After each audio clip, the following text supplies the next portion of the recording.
What's up guys, this is Wenzes. Welcome back to my channel where we talk about personal development for INFJs and how to create an epic life on your terms. Today we're talking about INFJ emotional overload, how to control your emotions. And when it comes to INFJs, there are basically two camps. The ones who believe that they're completely numbed out, that they're in full control of their emotions, and actually they don't like it. They want to feel more and therefore they're attracted to people who are very emotional. On the other hand, you have the INFJs who say, I'm in no control of my emotions whatsoever. My emotions have so much impact on me, and this doesn't sit well with me. I always make choices based on emotions. Well, in both scenarios, you will recognize that emotions do govern our life. And in most cases, we're not aware of them. Even if you fall into the camp of the ones who say, I don't feel anything, you'll see how much is actually subconsciously governed by our emotions. And it's a task that we should take on. Once you learn the secret to understanding and controlling your emotions, you will see how much impact you have on changing your life and feeling fully alive. Before we get started, I want to remind you, if you want to take the next step in creating your INFJ epic life, then work with me privately. All the information you find below. So there are situations where we all know where we are being governed or manipulated by our emotions. Let's say there is a person who suffers and we want to help them. This is something where we're all aware, okay, this is a scenario where we listen to our emotions. And actually, it's not like it's a bad thing. Very often it makes sense to be empathetic. Very often it's a good thing that we can feel those feelings and we can act on them. But the problem is when we do this in a subconscious way, meaning we're not in full control, meaning we don't do it because we have rationally decided that this is the best thing to do. And there are triggers within us that just make us leap into situations that are not healthy for us. Great examples for this is overeating when we're stressed. It's a mechanism. It's something that triggers us where we have this emotion of anxiety that comes up, and then we have some kind of things that will help us to calm down. Of course, most of the time they're not healthy. They're drinking, they're overeating, they're hanging out with the wrong people, and at the same time, it's also being around people who don't treat you well. And it's not something that you do consciously. And we as INFJs are so prone to this,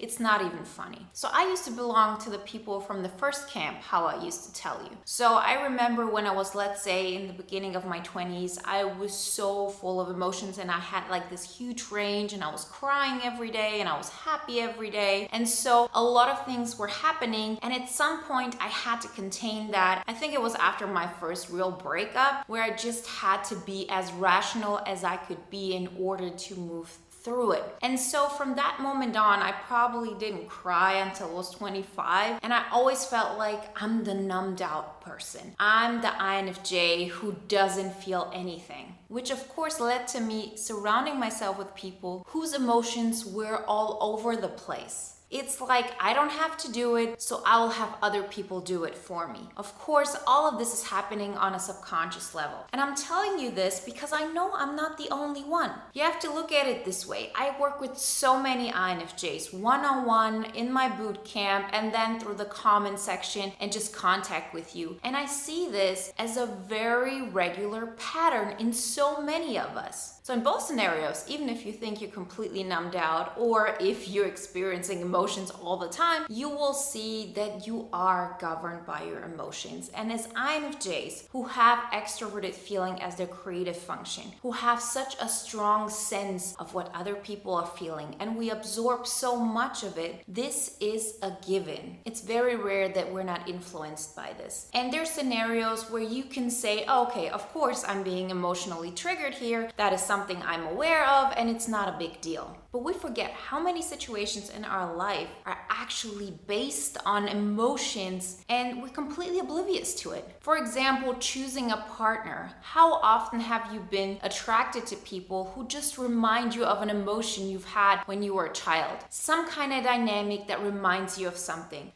that isn't the healthiest. Because we all know what would be the best thing. The best thing would be to have a partner who we can be ourselves around, meaning we can be however makes us feel good. Our partner accepts this we encourage each other and help each other. But those aren't really the triggers that make us be attracted to a certain person, specifically when we're not aware of our emotions. Or it could be something like you going after your passion in life. For example, you want to be a writer and you want to write a book. If your emotions weren't triggering you, what would you rationally do? You would sit down, you would write, you wouldn't let procrastination happen, and that book would be finished. Maybe not in 2 weeks, but definitely in a year. But that's not the case. We procrastinate, we make decisions that are not healthy for us. In all scenarios, this has something to do with, do we go to sleep on time? No, because our emotions are telling us, oh, we're missing out on something. I cannot do this because then this will make me feel like an old person. Or for example, you don't dare to go out into the world and share your gifts because your emotions are triggering you that then you might be judged. Then all of those emotions come up which make you feel like you're not good enough.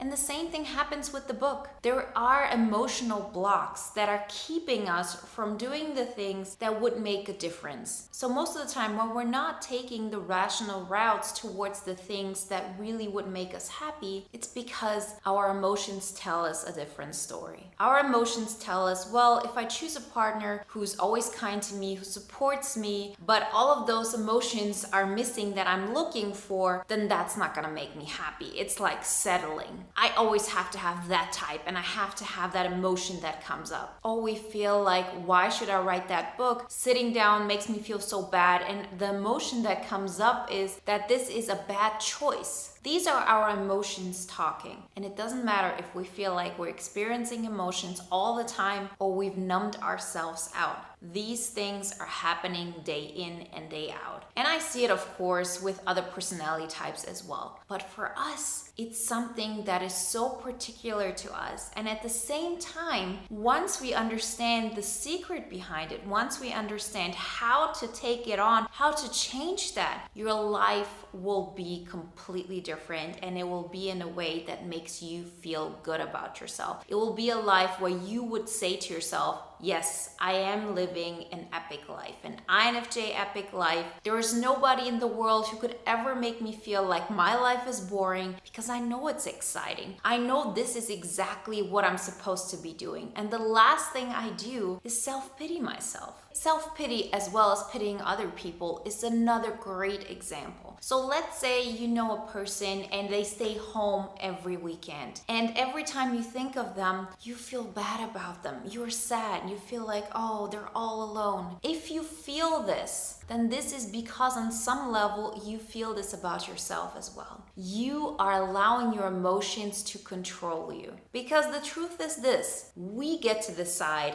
are we feeling lonely? We get to decide, do I go out and call friends? Do I join any kind of groups that are happening in my city so I gain new friends? These are rational choices. These are situations where our emotions are not governing us. But our emotions are powerful beyond measure. I know exactly how that felt like. I remember when I was in that state and I felt like my life is going nowhere. It doesn't make any sense. It's sad. It's boring, and there's nothing I can do about it. Yes, I could go out and I could meet new people. I could go out and do, let's say, online dating. But in the end, I would still feel alone. In the end, I would still feel like I'm failing. So why should I even do it? So what I'm telling you is not to say, so what are you supposed to do? Are you supposed to do all of these things, although you know that's not going to change the way you feel? No, I'm not. Of course I'm not. But I'm telling you this from a perspective of a person, from a perspective of an INFJ who's been there, who's experienced this. And now I'm at a place where I know exactly that I'm in control of my emotions. I know that it's on me how I feel about this. I could feel like, oh, poor friend who's all alone on the weekend because they feel like they're not worth it, or they feel like they cannot have any friends and they're at home. As I said, if I feel like this about another person, then I feel like this about myself as well. And now I'm at a point where I would never feel like this. I don't pity another person and I don't pity myself in that regard because I know it's on me to get excited and say, let's go meet somebody. Let's make it the best day possible. One of the ways I've had this example come up in the past and I've talked about it is, for example, when you throw a birthday party and you feel like, yeah, only 3 people showed up. Poor me. Nobody likes me. And it's like this thing over and over again. If you're in control of your emotions at this state, you know, of course, nobody's going to come or only 3 people because I've never thrown a birthday party before. I've never put any effort in keeping those relationships alive and me being the center point, me being the anchor. So now when I do my birthday party, I know that I'm going to feel great even if only 3 people show up. But once I start doing these parties more often, then more people will show up because they know what to expect. They will remember that it's a good thing. But in the beginning, what happens? Only 3 people show up and you start pitying yourself. You start feeling bad about yourself. And it's a vicious cycle. And that is just one small example of how those emotions govern your life. This can be from something as small as feeling bad about yourself for not having an exciting life to something like not daring to really bring out your gifts because of the judgment and the emotions that will follow. So the secret in all of this is that you do have control over your emotions. You can learn to direct your thoughts on what will make you feel good. And what we focus on, we enlarge. Whatever we think about, we are going to expand. This is a fact of life. There is no question about it. So when you're in a state of poor me, everything is boring, I don't have any energy, and the list goes on and on, it's on you to focus on something that does bring you joy. Because then you recognize that you do have complete control. Right now, I'm so in tune with this. I have practiced this for so long that it takes me so much effort to get into a state of sadness, of feeling bad about myself, or any kind of self-pity for me or pity for others. Because I'm in a state of, I can do this, I can create joy, I can create great emotions, and I will teach myself how to feel these things. So most people, including INFJs, are in the state of negative emotions. And this is how our mind is wired. This is something that was important, many years ago, because our mind is built in a way that it focuses on danger. It focuses on the things that are not going well. So if you're not actively working on controlling your emotions, your thoughts will always go in that direction. Always. And this is where 95% of all people live. But we can be different. Because we understand how our cognitive functions work so well, can take control of that aspect and to know that, yes, maybe now I feel like my life is boring. Maybe now I feel like poor me and nothing is happening. I know that this is just a state of mind and I know I can control this. Because in the beginning, it's going to be hard. Getting into a positive state of mind will take a lot of effort. Maybe you need to meditate. You need to listen to a motivational video. You need to watch a funny movie. You need to push yourself and do things although you don't feel like them in order to create an emotional state. But if you do this, let's say 10 times, you will see that you've built a new anchor into something that makes you feel good. And once you've seen that this actually works, that you do have control over how you feel, you get addicted to it in a way that you can't imagine. Because for the first time, you recognize, I do have control over my life.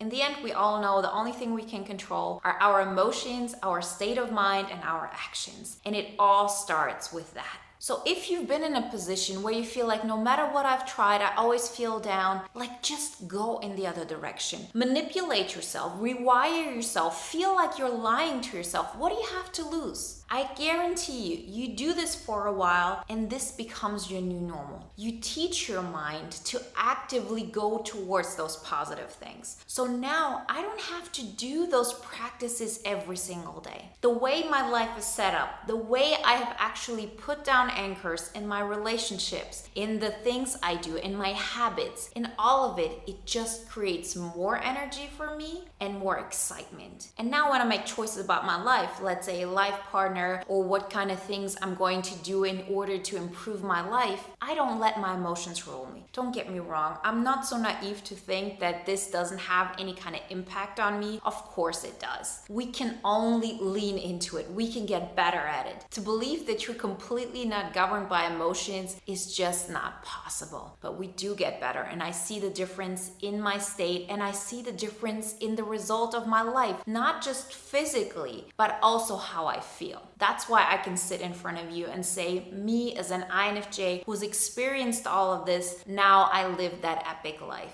That's the thing that I know for sure. And that's the thing I want you to tap into because it's priceless. It's on me to create an emotion that I attach to a task. It's on me to create an emotion that makes me feel good when I think about writing that book. I know that's not going to happen right away because on default, my emotions when I think about writing that book are, oh, I'm going to be judged, or oh, it's going to take so long. So it's on me to change that association. And now when I think about writing that book, my thoughts are, yes, I'm a person who keeps the promises she makes to herself. I'm a person who lives an exciting life because I'm going after my dreams. And that is something that you can feel as well. Don't expect things to change within a week. But if you tap into this, I guarantee you in a year, you won't recognize your life and the way you feel about it. I really hope that inspired you and helped you to push even one more step because you deserve an INFJ epic life. And remember, if you want my personal help in making that INFJ epic life happen for you, then work with me one-on-one. All the information you find below. And if you want to watch another video now that is in line with today's topic, then watch my video on the 3 INFJ traits that build confidence. Like always, guys, I wish you a wonderful day, a great week, and I'll talk to you next time.